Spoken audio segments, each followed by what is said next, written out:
جو چیریٹی آتی ہے, جو لوگ مدد امداد کرتے ہیں, اس کے اوپر آپ کا کیا میکینزم ہے؟ کیسے یہ آپ لوگ طے کرتے ہیں کہ مطلب یہ چیزیں صحیح ہو رہی ہیں؟ آڈٹ تو بہرحال ہوتا ہوگا, لیکن فوری طور پر کوئی آپ کے یہاں کوئی باڈی ہے, اس کا کیا میکینزم ہے؟ دیکھیے گورننس اینڈ ٹرانسپیرنسی پہ ہمارا بہت اسٹرانگ بلیو ہے اور ہم اس کو اسٹرکٹلی فالو بھی کرتے ہیں. اس میں اگر زکوٰۃ اور عطیات کی یوٹیلائزیشن سے متعلق ہم بات کریں تو اس میں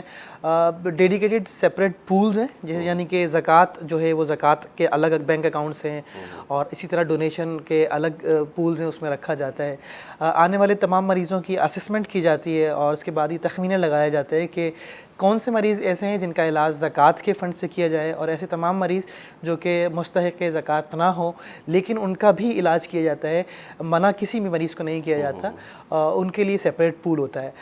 پورے اینڈ آف دا منتھ وہ سارے مریض جو کہ اسسٹ کیے جاتے ہیں فور زکوٰۃ ٹریٹمنٹ, ان کے اوپر ایک زکوٰۃ کمیٹی ہے. ہر مہینے کے اختتام پر وہ زکوٰۃ کمیٹی ان سارے مریضوں کے فارمز کو انڈیویجولی اسسٹ کرتی ہے, دیکھتی ہے. اگر کوئی شک و شبہات ہوں تو پھر ان کو زکوٰۃ سے نکال کر عطیات میں ڈال دیا جاتا ہے. اس کے اوپر ایک شریعہ بورڈ ہے جو اس ساری چیزوں کو مانیٹر کر رہا ہوتا ہے, اور پھر انٹرنل آڈٹ ڈپارٹمنٹ جو کہ انٹرنلی ہے. اس کے علاوہ ہمارے external auditor PricewaterhouseCoopers Ferguson ہیں جو کہ انٹرنیشنلی نون ہے. وہ ہمارا اینول آڈٹ کرتی ہے اور ہماری اینول رپورٹس اور ہمارے آڈیٹڈ اکاؤنٹ جو ہے پبلش ہیں اینول رپورٹس میں ہماری ویب سائٹ پہ بھی ہیں, اور جو دیکھنا چاہیں لوگ تو ویب سائٹ پہ بھی اویلیبل ہے. بہت بہت شکریہ محسن علی بہادرانی صاحب اور ڈاکٹر محمد فریدون صاحب. انڈس ہاسپٹل سے آپ دونوں حضرات کا تعلق. انڈس ہاسپٹل کے بارے میں ایک بار پھر یہ کہنا چاہوں گا کہ بہت مطلب ان حالات میں, آج کل کے جو حالات ہیں اس میں یہ واقعتاً ایک عبادت کر رہے ہیں کہ لوگوں کو بلا معاوضہ علاج کی سہولیات, آج کل کے دور میں جبکہ علاج کی سہولت حاصل کرنا بہت مہنگا ہو چکا ہے, اور سرکاری اسپتالوں میں جو سروسز پرووائڈ کی جاتی ہیں وہ اپ ٹو دا مارک نہیں ہے. اس کی بھی وجوہات ہیں کیونکہ سرکاری اسپتال کم ہیں اور وہ لوگ اس طرح سہولیات مہیا نہیں کر پاتے. تو انہوں نے شانہ بشانہ چلنے کا فیصلہ کیا اور یہ خدمات, بہترین خدمات سر انجام دے رہا ہے انڈس ہاسپٹل. علاج معالجے کی مریضوں کو بلا تخصیص ان کے رتبے کے, ان کی جو سماجی حیثیت ہے وہ کیا ہے یا ان کا کیا مذہب ہے اور کیا رنگ ہے, اس سے بلا تخصیص بلا امتیاز خدمت کے جذبے سے سرشار ہو کر انڈس ہاسپٹل یہ کام کر رہا ہے. رمضان کا مہینہ ہے اور اس میں زیادہ سے زیادہ اگر عوام بھی ان کی مدد کریں اور ان کی ایکسپینشن کا جو پلانز ہیں اس کے اندر ان کی ہیلپ کی جائے تو یہ لوگوں کے لیے ہی اس میں فائدہ ہوگا. عام آدمی, جو غریب آدمی ہیں, جو علاج کی سہولت نہیں حاصل کر سکتا, جس کے پاس اتنی رقم موجود نہیں ہوتی, ان کو یہ مفت علاج فراہم کر رہے ہیں. تو جو مخیر حضرات ہیں ان کو چاہیے کہ اس قسم کے کاموں میں لوگوں کا ہاتھ بٹائیں اور کہیں نہ کہیں اپنا نام ایک اچھے کام کے طور پر لکھوائیں. ایک بریک پروگرام میں شامل کرتے ہیں ناظرین, بریک کے بعد دوبارہ حاضر ہوتے ہیں.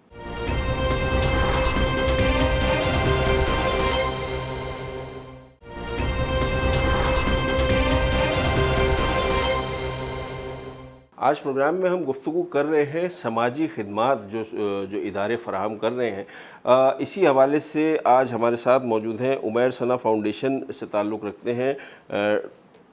ڈاکٹر ثاقب انصاری ہمارے ساتھ موجود ہیں. ان سے ہم بات کریں گے, ان سے جانیں گے کیونکہ تھیلیسیمیا کے حوالے سے ہم اسپیشلی بات کریں گے کہ تھیلیسیمیا خون کی بیماری ہے اور اس میں پاکستان میں کافی حد تک کام ہو بھی رہا ہے, لیکن جو ڈونیشنز ہیں یہاں پہ ڈونیشنز کا معاملہ تھوڑا سا ڈیفرنٹ ہے. ادھر ڈونیشن بلڈ کی صورت میں اس کی ضرورت زیادہ ہوتی ہے کیونکہ کئی فاؤنڈیشنز ہیں جو کام کر رہی ہیں, بٹ یہاں پر فائنینشیل سے زیادہ بلڈ ڈونیشن کی ضرورت زیادہ پڑتی ہے. اور رمضان کے مہینے میں جو عام طور پر ہم نے دیکھا کہ بلڈ لوگ کم دیتے ہیں, ڈونیٹ کم کر دیتے ہیں بلڈ ڈونیشن کرنا, تو اس کی وجہ سے جو مریض ہیں تھیلیسیمیا کے, بچے مریض جو ہوتے ہیں یا تھیلیسیمیا کے دیگر مریض جو ہوتے ہیں, ان کو کافی مشکلات کا اور پرابلمس کا سامنا کرنا پڑتا ہے. تو ڈاکٹر صاحب سے, ڈاکٹر انصاری سے ہم پوچھیں گے کہ کتنا بلڈ چاہیے ہوتا ہے اور کیا اس کی بہتری کے لیے کیا جا سکتا ہے اور ابھی تک کیا ہوا ہے, کیونکہ گزشتہ کچھ عرصے سے جب سے اویئرنیس ہونا شروع ہوئی ہے لوگوں کو تو کچھ چیزوں میں بہتری بھی آئی ہے. یہ نہیں ہے کہ بہتری نہیں ہے, لیکن بہتری آئی ہے, لیکن مزید بہتری کی گنجائش بہرحال اس وقت بھی ضرورت ہے. سب سے پہلے ہم ڈاکٹر صاحب آپ کو ویلکم کریں گے اپنے پروگرام میں. ڈاکٹر صاحب یہ فرمائیے گا, پہلے تو اپنی فاؤنڈیشن کے بارے میں ہمیں تھوڑا سا بتائیں کہ کہاں سے شروع ہوئی, اور کیا اب تک اس کی کتنی پروگریس کر چکی ہے ابھی تک؟ بسم اللہ الرحمن الرحیم. سب سے پہلے تو عمار صاحب آپ کا اور آپ کے ادارے کا جی ٹی وی کا میں بہت شکریہ ادا کرتا ہوں کہ تھیلیسیمیا جیسے اہم مسئلے پہ آج آپ نے گفتگو رکھی. عمیر اور ثنا میرے بڑے بھائی ڈاکٹر کاشف انصاری کے بچے تھے جو کہ خون کی بیماری کی وجہ سے ہمارا ساتھ چھوڑ کر دنیا میں نہ رہے، مگر ڈاکٹر کاشف اور ان کی بیگم ڈاکٹر امرین نے یہ طے کیا، جو کہ امریکہ میں رہتے ہیں اور بلڈ اور کینسر کے ہی اسپیشلسٹ ڈاکٹر ہیں، کہ اگر ہمارے عمیر ثنا نہیں رہے تو ہر بچہ ہمارے لیے عمیر ثنا ہے، اور کوئی بھی بچہ اگر تکلیف میں ہے اس کی تکلیف کم کرنے کے لیے، ٹھیک کرنے کے لیے، اس کو خوشحال زندگی دینے کے لیے ہم اپنے ہر عمیر ثنا کا ویسے ہی خیال رکھیں گے انشاءاللہ تعالیٰ. تو یہ مشن کوئی 2005 سے 2004 سے ہم نے سٹارٹ کیا ہے، اور کوئی 400 کے قریب ایسے بچے ہیں کہ جن کی ذمہ داری ہے دوائیوں کی، خون دینے کی، اور مختلف طریقوں سے ان کی گروتھ کی، اور ان کے مزید جو بھی ہم ہیلپ کر سکتے ہیں وہ ہم ان کی کوشش کرتے ہیں. اور آج کا دن اس لیے بہت اہم ہے، اور یہ ٹائم اور یہ وقت اس لیے بہت اہم ہے کہ درجنوں نہیں سینکڑوں بچے اس وقت کراچی میں بیٹھے ہوئے ہیں خون کے انتظار میں. اور کیونکہ رمضانوں میں کالجز اور یونیورسٹیز بند ہوتی ہیں، نوجوان خون دینے آ نہیں رہے ہوتے، یونیورسٹیز اور کالجز میں ہمیں بلڈ مل نہیں رہا ہوتا، کیمپس ہو نہیں رہے ہوتے دن کے اوقات میں، تو خون بینکس میں ختم ہو جاتا ہے. کوئی 15 سے 20 روزے تک وہ بلڈ ہمارے پاس ختم ہو جاتا ہے کہ جو ہم نے رمضان سے پہلے کا جمع کیا ہوا ہوتا ہے. اور اب ہم تمام بلڈ بینکس اور تمام تھیلیسیمیا سینٹرز اس وقت شہر کے اور ملک کے ایک شدید کرائسس سے گزر رہے ہیں. آنے والے 10 دن آخری عشرہ اور عید، ہمیں ان بچوں کو ایک اچھی عید دینی ہے، ایک خوشی والی عید دینی ہے، ایک سانس لینے والی عید دینی ہے، ان کے چہرے پہ ہمیں ایک گلابی رنگت والی عید دینی ہے. ان کے چہرے اس وقت پیلے ہوئے میں، سفید ہوئے میں، ان کے پاس خون کی اتنی کمی ہو گئی ہے کہ کسی کا ہیموگلوبن 4 ہے، کسی کا 3 ہے، کسی کا 5 ہے. اگر آپ انٹرنیشنل سٹینڈرڈز پہ دیکھیں تو شاید گورا اس پہ یقین بھی نہیں کرے گا کہ اتنے ہیموگلوبن پہ کوئی زندہ بھی رہ سکتا ہے. قدرت کا نظام ہے کہ جب یہ بچے کھچ کے اتنے بیچارے تکلیف میں ہو گئے کہ 5 اور 6 ہیموگلوبن پہ یہ سانسیں لے رہے ہیں، اور منتظر ہیں کہ نوجوان لڑکے، نوجوان لڑکیاں یونیورسٹی کالج کے گھروں پہ بیٹھے ہوئے آگے بڑھیں، اپنے گھر کے قریب کسی بھی تھیلیسیمیا سینٹر میں جائیں، کسی بھی بلڈ بینک میں جائیں اور کہیں تھیلیسیمیا کے بچوں ہیں جن کو ہر ماہ بلڈ چاہیے ہوتا ہے اپنی زندگی کا سفر جاری رکھنے کے لیے، ہمارے ایک خون کا عطیہ ان کو دے دیجئے. اگر آپ افطاری کے بعد جاتے ہیں 1 گھنٹے کے بعد، آدھے گھنٹے کے بعد، تو آپ یقین جانیے آپ کی صحت پہ ایک بال برابر بھی ایفیکٹ نہیں ہوگا. 1 لاکھ تھیلیسیمیا کا بچہ ہے ہمارے صاحب ملک میں، 1.5 لاکھ خون کی بوتل وہ ہے جو رجسٹرڈ ہے؟ نہیں، 50 سے 60 ہزار رجسٹرڈ ہے، 30 سے 40 ہزار ان رجسٹرڈ ہے. تو اندازے سے یہ سب اندازے ہیں، آپ ٹھیک کہہ رہے، ہو سکتا ہے اس سے بھی زیادہ ہوں، کیونکہ میری اپنی کلینک میں مہینے میں کوئی 1400 بچے، 140 بچے مہینے میں، اور سال میں کوئی 1400-1500 بچے آ رہے ہیں میرے پاس اکیلے نئے نیو بورن. میں 6 مہینے، 8 مہینے، 10 مہینے والے بچوں کی بات کر رہا ہوں، ویسے تو ہزاروں بچے آ رہے ہیں. تو اگر ہر سال ہمارے پاس خالی میرے پاس اگر 1000 نئے بچے آ رہے ہیں تو ملک بھر میں ہر سال کتنے نئے بچے پیدا ہو رہے ہیں، اور یہ نمبر بڑھ کے جیسے آپ کہہ رہے ہیں کہ 1 لاکھ سے اوپر نہ نکل گیا ہو. چنانچہ 1 لاکھ تھیلیسیمیا کے بچوں کو کم سے کم 1.5 لاکھ مہینے میں خون کی بوتل چاہیے، کیونکہ کسی بچے کو 2 خون لگتا ہے، کسی کو 1 خون لگتا ہے مہینے میں. اگر ہمیں اس عید میں 1.5 لاکھ خون کی بوتل چاہیے تو 20 کروڑ لوگوں میں، جن میں سے کم بھی 5 سے 7 کروڑ، 8 بلکہ 10 کروڑ کے قریب نوجوان ہیں جو خون دینے کے قابل ہیں، تو 10 کروڑ میں سے سر 1 سے 1.5 لاکھ تو 1% سے بھی 1%، 1.5% بن رہا ہے. اتنا تو جذبہ ہے. یہ وہ نوجوان ہیں جنہوں نے زلزلے میں شارع فیصل بلاک کر دی تھی کہ ہمیں خون دینا ہے پہلے، ہمیں خون دینا ہے پہلے. یہ وہ نوجوان ہیں جو یہاں سے نکل کے سوات اور کاغان اور ناران پہنچ گئے تھے، کراچی سے نکل کے راتوں رات گاڑیوں میں، ٹرینوں میں اور جہازوں میں کہ ہمیں اپنے بھائی بہنوں کو خون دینا ہے. یہ نوجوان ہیں جو کہ جب جنگ شروع ہوتی ہے تو پہلے جا کے بارڈر پہ کھڑے ہو جاتے ہیں کہ ہمیں اپنے جوانوں کو خون دینا ہے. ہم ان نوجوانوں سے بھیک مانگتے ہیں اپنے تھیلیسیمیا کے بچوں کے لیے کہ ان کو خون کی. تربت کا بچہ، گوادر کا بچہ، نواب شاہ کا، کند کوٹ کا، کشمور کا، کراچی میں بیٹھا ہوا ہے، آپ کا خون کا منتظر ہے، کیونکہ اچھے تھیلیسیمیا سینٹرز، اچھے بلڈ بینکس کراچی میں موجود ہیں جن کو بلڈ. اچھا ڈاکٹر صاحب، عام یہ تو رمضان کی بات ہو گئی کہ آپ کو رمضان میں مشکلات کا سامنا ہوتا ہے. عام دنوں میں رمضان کے علاوہ تو آپ کی ضروریات پوری ہو جاتی ہیں بلڈ کی یا ادھر بھی کچھ نہیں ہمارے صاحب وہ بھی معاملات ٹھیک نہیں ہیں. اس میں تھوڑا سا میں شکایت کروں گا اوپن میرٹ سسٹم سے بھی کہ جب تک لڑکوں کی تعداد یونیورسٹیز میں زیادہ ہوتی تھی 70% کبھی مسئلہ نہیں ہوتا تھا بلڈ کا, اور بہت وافر مقدار میں ہمیں بلڈ مل جاتا تھا. اب لڑکیاں 70-80% ہو گئی ہیں, 10-20% لڑکے رہ گئے ہیں. ان لڑکیوں میں سے زیادہ تر کا وزن 50 کلو سے کم ہوتا ہے, ہیموگلوبن 11 سے کم ہوتا ہے. وہ بیچاریاں آتی بھی ہیں, ایک رش لگا ہوتا ہے بلڈ دینے کے لیے, بہت جذباتی ہوتی ہیں, خون دینا چاہتی ہیں, مگر سائنٹیفکلی اور medically they are not fit. ہم 50 کلو کے اندر کے بچی سے یا جس کا اپنا ہیموگلوبن 11 ہو اس سے بلڈ نہیں لے سکتے. اوکے. اچھا ڈاکٹر صاحب, اب یہ تو ہو گئی آپ کی جو مشکلات ہیں, اور یہ تو ابھی رہیں گی جب تک اویئرنیس, اس کے حوالے سے کوئی اویئرنیس پروگرام آپ کی طرف سے یا حکومت کی طرف سے ہوتا ہے یا ہونا چاہیے؟ آپ اس حوالے سے کیا سجیسٹ کریں گے؟ جی بالکل عمار صاحب, آپ کے اور جی ٹی وی کے توسط سے میں اس خوبصورت آئیڈیا کو بالکل پروموٹ کروں گا. اس کو بہت زیادہ میں ہائی لائٹ کروں گا آپ کے اس خوبصورت سوچ کو کہ جی ایک مستقل 12 مہینے کا blood donation motivation program media channels کو اس کی آنرشپ لینی چاہیے. ہمارے ساتھ شاہد آفریدی, یونس خان, جہانگیر بھائی, یہ لوگ تیار بیٹھے ہوئے ہیں کہ جہاں کہو گے جدھر کرو گے تمہارے ساتھ جائیں گے. ہمایوں سعید ہر وقت ہر جگہ چلنے کو تیار بیٹھے ہوئے ہیں. تھیلیسیمیا کے لیے, خون کی بیماری کے لیے, کینسر کے لیے, جہاں کہو گے چلیں گے, تمہارے ساتھ کام کریں گے. تو جب یہ تمام لوگ ہمارے ساتھ موجود ہیں تو یہ تو اس کے لیے بھی تیار ہیں کہ ہم آ کے اسٹوڈیو میں لیٹ کے بلڈ دیں گے تاکہ عوام الناس کو میسج جائے کہ جب یہ ہیروز خون دے رہے ہیں, بلڈ دے رہے ہیں, اور بلڈ دینا ایک ہیلدی اور ایک اچھی ایکٹیویٹی ہے, تو نوجوانوں میں ایک جذبہ پیدا ہو. علماء دین ہمارے ساتھ موجود ہیں جو کہتے ہیں کہ ٹھیک ہے ہم چل کے آپ کے ساتھ بلڈ دیں گے. تو ہر طبقہ فکر کا آدمی ہمارے ساتھ, کرکٹر سے لے کے ایکٹر سے لے کے اسلامک اسکالر سے لے کے سوسائٹی کا ہر آدمی اس میں ہمارے ساتھ کھڑا ہوا ہے. اور ہم مبارکباد پیش کرتے ہیں جی ٹی وی اور اس طرح کے تمام چینلز کو جو بلڈ ڈونیشن موٹیویشن کو ایک بہت اہمیت دے رہے ہیں. اور اس کے علاوہ 1.5 لاکھ تھیلیسیمیا کے علاوہ وہ مائیں جو بچے جنتی ہیں, جن کے برتھ ہوتی ہے, جن کے ڈیلیوری ہوتی ہے, اور بلڈ ضائع ہونے کی وجہ سے وہ بچہ یا وہ ماں ہمارا ساتھ چھوڑ جاتی ہے, یا وہ ایکسیڈنٹس جو ہو رہے ہوتے ہیں, جو راتوں رات بچوں کو, بڑوں کو, جو بھی جن کا ایکسیڈنٹ ہوتا ہے, درجنوں خون کی بوتلیں چاہیے ہوتی ہیں. جب خون کے بلڈ بینک ہی خالی پڑیں تو کہاں سے, جب تک کوئی ڈونر آئے گا, بلڈ دے گا, اسکرین ہوگا, لگے گا,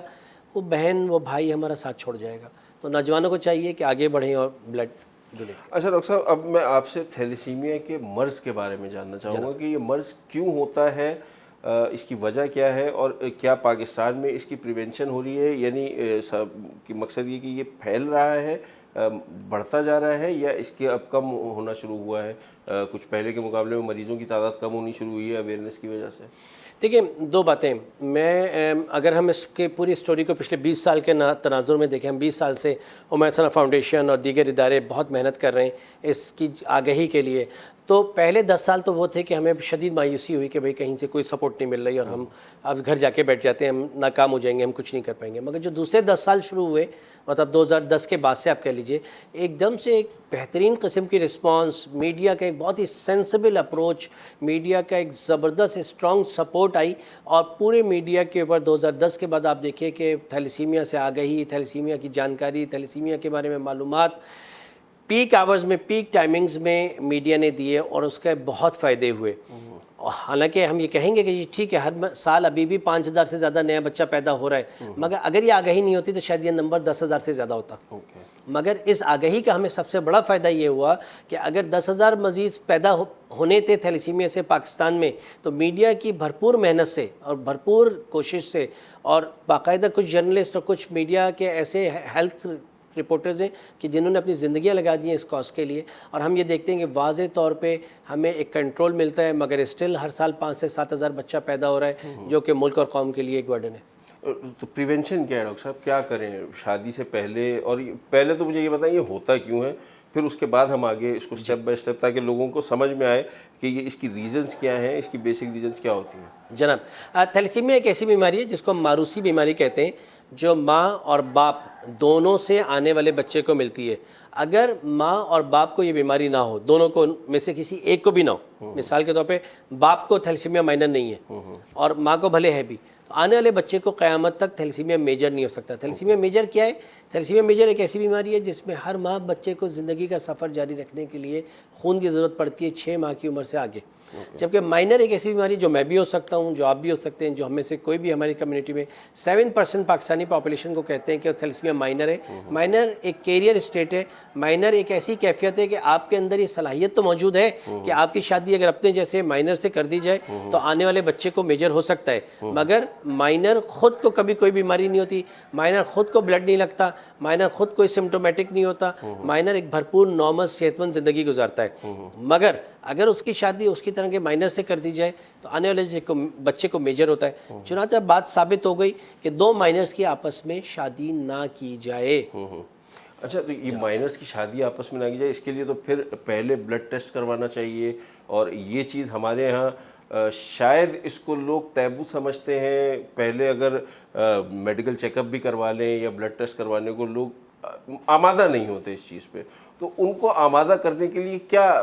کیا اس کا طریقہ کار ہونا چاہیے؟ دیکھیے میں آپ سے متفق ہوں, مگر آپ یہ دیکھیے کہ ہمارے پاکستان کے بارے میں کہا جاتا ہے کہ جی فیلئر ہے اور یہ ہے اور ناکام. نہیں, بالکل ایسا نہیں ہے. آپ پچھلے 20 سال کی اپنی اور میری پوری زندگی کی کاوشیں اور کوششیں دیکھیے جو ہمارے ملک میں ہوا, جو میڈیا نے کیا, میڈیا کی کامیابی دیکھیے کہ HIV کو پاکستان نے بہت حد تک ریزسٹ کیا. بہت زیادہ میڈیا میں آج کل ہائپ ہو رہی ہے, چیزیں ہو رہی ہیں, مگر ریلیٹیولی اگر آپ اپنے پڑوسی ممالک سے کمپیئر کریں پاکستان کو تو اسٹل حالات بہت بہتر ہیں. ہیپیٹائٹس بی سی کے اوپر بی کی اتنی زبردست ویکسینیشن کیمپین میڈیا نے چلائی کہ پاکستان میں کوئی یہ نہیں بتانے والا کہ 15% سے کم ہو کے 3% پہ آ گیا ہیپیٹائٹس بی, 4% پہ آ گیا ہیپیٹائٹس بی, جو کہ 15 سے 20% ہوتا تھا پاکستان میں. بھرپور میڈیا کیمپین کی وجہ سے ہیپیٹائٹس سی پہ بہت زیادہ قابو پایا گیا. ڈرگس کے اوپر, ہیروئن کے اوپر, ان چیزوں پہ قابو میڈیا نے, ڈرامے بنائے, اسٹیج پروگرامز, یہ جو ابھی ہو رہا ہے اس طرح کے پروگرامز کر کے آپ نے ڈرگس کو کنٹرول کیا. اسی طرح تھیلیسیمیا بھی آپ کنٹرول کر سکتے ہیں. 4 صوبوں کا قانون ہے کہ شادی سے پہلے تھیلیسیمیا کا ٹیسٹ ہونا چاہیے. اچھا, یہ قانون 4 صوبوں میں قانون موجود ہے. 4 صوبوں کی اسمبلی سے یہ بل ایکسیپٹ ہوا ہے, منظور ہوا ہے. اس کو صرف اب لاسٹ اسٹیپ رہ گیا ہے نکاح نامے میں ڈالنے کا. کہا جاتا ہے جی ٹیسٹ ہر جگہ اویلیبل نہیں ہے. بھائی جان سمپل سا اگر CBC کر لیں تو پرائمری اسکریننگ ٹیسٹ تو CBC ہے. 100 میں سے 85-90 مرد حضرات صرف پرائمری اسکریننگ ٹیسٹ CBC کے اوپر ان کی تشخیص ہو سکتی ہے, ارلی تشخیص, شروع کی تشخیص, ارلی ڈائگنوسس کہ اس کو تھیلیسیمیا مائنر ہے کہ نہیں ہے. جن میں شک ہو مائنر کا, ان کو آپ مزید ایکسٹینسو ٹیسٹ کے لیے بڑی لیبارٹریز ریفر کر سکتے ہیں. تو اگر یہ اعتراض کیا جائے کہ کیونکہ جی گاؤں دیہاتوں میں تھیلیسیمیا کا ٹیسٹ اویلیبل نہیں ہے, اگر آپ نے شادی کے نکاح نامے میں شرط ڈال دی تو مشکل ہو جائے گا, ایسا بالکل بھی نہیں ہے. CBC کا ٹیسٹ ہر جگہ گاؤں دیہاتوں کی لیول تک اویلیبل ہے اور ہم اس پہ پرائمری اسکریننگ کر سکتے ہیں تھیلیسیمیا. اچھا ڈاکٹر صاحب, اس کی جو وجوہات ہیں تھیلیسیمیا میجر کی, مین وجہ کیا کزن میریجز لوگ کہتے ہیں وہ ہے, یا پھر ہوتا کیوں ہے یہ, اس کی ریزن کیا ہوتی ہے؟ جی, جس طرح میں نے بھی عرض کیا کہ پاکستان میں کوئی 7% ایسے لوگ ہیں, چاہے وہ کسی بھی صوبے سے تعلق رکھتے ہوں, کسی بھی قوم سے تعلق رکھتے ہوں, 5 سے 7% لوگ تھیلیسیمیا مائنر کیری کر رہے ہیں. ان کے اندر یہ صلاحیت, خود بالکل صحت مند ہے, ان کے اندر یہ صلاحیت ہے کہ ان کے جیسے تھیلیسیمیا مائنر سے ان کی شادی کر دی جائے تو آنے والے بچے کو میجر ہوگا. اچھا, یہ ضروری ہے, یہ ایسا لازمی ہوتا ہے کہ 2 مائنر اگر ان کی شادی ہوتی ہے تو ان کی اولاد میجر ہوگی؟ یہ بہت اچھا سوال ہے, بہت توجہ سے سن لیں حضرات اور خواتین یہ بات کہ 25% ہر پریگننسی میں چانس ہے کہ آنے والے بچے کو میجر ہوگا, 75% چانس ہے کہ میجر نہیں ہوگا ہر پریگننسی میں. تو ایک طریقہ یہ بھی ہم لوگوں نے 15-20 سال سے حمیر ثنا فاؤنڈیشن نے بہت زیادہ جدوجہد کر کے کوشش کر کے یہ استعمال کر رہے ہیں کہ پورے سندھ اور بلوچستان اور اس سدن پنجاب کے لوگ ہمارے پاس آتے ہیں حمیر ثنا میں, اور ہم ماں کے پیٹ میں پریگننسی کے 12 ہفتے میں ٹیشو ٹیسٹ کرتے ہیں اور یہ بتاتے ہیں کہ آنے والے بچے کو تھیلیسیمیا میجر تو نہیں ہے. چنانچہ وہ فیملیز جہاں پہلے سے تھیلیسیمیا میجر کا بچہ موجود ہے, ان کے ہاں دوبارہ تھیلیسیمیا میجر کا بچہ نہیں پیدا ہونا چاہیے, تاکہ ہم 12 ہفتے میں ان کے ماں کے پیٹ سے بچے کا ٹیشو نکال کے DNA کا ٹیسٹ کر کے یہ بتا دیں. حمیر ثنا فاؤنڈیشن نے اب تک کوئی 8000 کے قریب یہ ٹیسٹ کیے ہیں گزشتہ 15 سال میں. کوریونک بلڈ سیمپلنگ کے نام سے یہ ٹیسٹ کہلاتا ہے, جس میں DNA ٹیسٹ کرتے ہیں آنے والے بچے کا ماں کے پیٹ میں, اور کوئی 2000 سے زیادہ بچوں کو اسقاط حمل کرایا ہے. ان کا تعلق سندھ سے بھی تھا, کشمور, کنکوٹ, نواب شاہ, بدین, ہر جگہ سے تھا, بلوچستان سے بھی تھا, اور تربت سے, گوادر سے بہت بڑی تعداد میں. 2,500 وہ بچے جو آ جاتے ہیں ان کو میجر ہوتا ہے, ان کو ہر مہینے ان کو جس اذیت تکلیف سے گزرنا پڑتا، ہر مہینے جن پہ 40 سے 50 ہزار روپے کا خرچہ ہوتا، وہ محفوظ ہو گئے، اور ہمیں 99.7% مطلب آلموسٹ 100% کمپلائنس کا ورڈ یوز کیا جاتا ہے، مطلب تعاون ملا فیملیز کی طرف سے. کسی ساس سسر نے منع نہیں کیا ابارٹ کرانے سے، کسی ماں باپ نے منع نہیں کیا، کسی مولوی نے منع نہیں کیا، سب نے ہماری بات مانی، کیونکہ وہ پہلے ہی ایک بچے کو اذیت اور تکلیف میں دیکھ رہے ہیں، تو وہ نہیں چاہتے کہ مزید ایسے بچے فیملی میں پیدا ہوں. اچھا ڈاکٹر صاحب، یہ تو ہو گیا کہ دو مائنر ملیں گے، تو یہ لازمی نہیں ہے کہ ایسا ہو، لیکن ایسے ہونے کے چانسز ہوتے ہیں. تو اس کی پریونشن جو ہے، لائک اگر بچہ ہو گیا اور وہ میجر ہے، صرف یہ بلڈ ڈونیشن ہے، بلڈ کے ذریعے ہے، یا کوئی میڈیکیشن بھی ہوتی ہے اس کی؟ اور کیا یہ مرض جو ہے اس کی کیور ہے کوئی، یا یہ ساری زندگی جب تک انسان زندہ ہے اس وقت تک چلتا ہے صاحب؟ بہت ہی ریلیونٹ 2 سوال آپ کے ہیں. پہلا سوال کہ اس کی مینجمنٹ کیسے ہے. ایک تو آپ نے خود بتا دیا کہ یہ ریگولر بلڈ ٹرانسفیوژن ہے. جب ریگولر بلڈ ٹرانسفیوژن ہوتا ہے تو خون کی ہر بوتل کے ساتھ 250 ملی گرام آئرن بچے کے جسم میں جاتا ہے، جو اس کے دل اور دماغ کو مفلوج کر دیتا ہے. چنانچہ بیرون ممالک میں اور جہاں پہ اس کی اسٹینڈرڈ اچھی مینجمنٹ اور ٹریٹمنٹ اویلیبل ہے، وہاں پہ ایک دوا ہے جس کو ڈی فیریسیروکس کہتے ہیں. وہ دوا ایک ٹیبلٹ ہے جو صبح نہر منہ لینی ہوتی ہے بچے کو، اور وہ دوا لینے سے بچوں کے جسم سے فولاد خارج ہونا شروع ہو جاتا ہے، اور وہ بچے ایک نارمل 40 50 60 سال تک کی زندگی گزارتے ہیں، کیونکہ جتنا بلڈ لگ رہا ہے اتنا وہ آئرن نکال رہے ہیں. پاکستان میں یہ دوا خاصی مہنگی ہے، ایک عام آدمی کی پہنچ سے باہر ہے. ایک تھیلیسیمیا کے بچے کو اندازے سے 20 سے 30 ہزار روپے کی دوا مہینے کی کم از کم چاہیے اپنی زندگی کا سفر جاری رکھنے کے لیے، صرف آئرن فولاد نکالنے کی دوا. آلدو کہ جو بڑی کمپنیاں ہیں جو یہ دوا 10 گنا زیادہ دام میں بیچتی ہیں بڑے ممالک میں، انہوں نے اپنی پرائسز کو 10 ٹائمز کم کیا ہوا ہے پاکستان کے لیے، مگر وہ 10 ٹائمز کم کرنے کے باوجود ہمارے لوگوں کے لیے وہ دام زیادہ ہے. ایک مینجمنٹ تو یہ ہو گیا کہ آپ ان کو ریگولر بلڈ لگائیے، ان کو فولاد کم کرنے کی دوا دیجیے، اور یہ ایک بھرپور صحت مند زندگی گزار سکتے ہیں. معاشرے میں ایک بھرپور رول پلے کر، میرے پیشنٹس ڈاکٹر بن رہے ہیں، انجینئر بن رہے ہیں، چارٹ اکاؤنٹنٹ بن رہے ہیں اور کام کر رہے ہیں. اچھا جی، بن چکے ہیں، ڈاکٹر بن چکے ہیں. اچھا، اب دوسرا طریقہ علاج ہے آپ نے کہا کیور ہے بون میرو ٹرانسپلانٹ.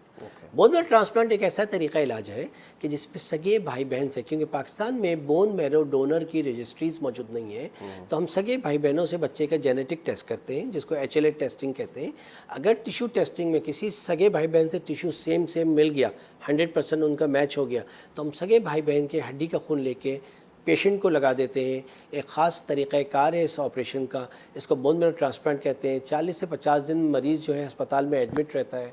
دینے والے کو 1% بھی خطرہ نہیں ہے الحمدللہ. اب تک ہم کوئی 1000 کے قریب بون میرو ٹرانسپلانٹ پاکستان میں کر چکے ہیں گزشتہ 20 سال میں، اور آج تک کسی بھی مریض جس نے دیا ہے جو اس کا ڈونر ہے اس کو اللہ تعالیٰ نے محفوظ. اس طرح پوری دنیا کا ڈیٹا یہ بتاتا ہے کہ بون میرو دینے والا الحمدللہ محفوظ ہے. تو اکثر ماں باپ اس ڈر میں کہ چلو ایک تو بیمار ہے یار، ہم دوسرے کا میرو نکال کے اس کو بھی بیمار نہ کر دیں، تو ایسا بالکل نہیں ہے. ایسا کوئی وہم اپنے ذہن میں نہ رکھیے. خدا کے لیے بون میرو ٹرانسپلانٹ کے بیسٹ ریزلٹس آتے ہیں 5 سال سے کم عمر میں.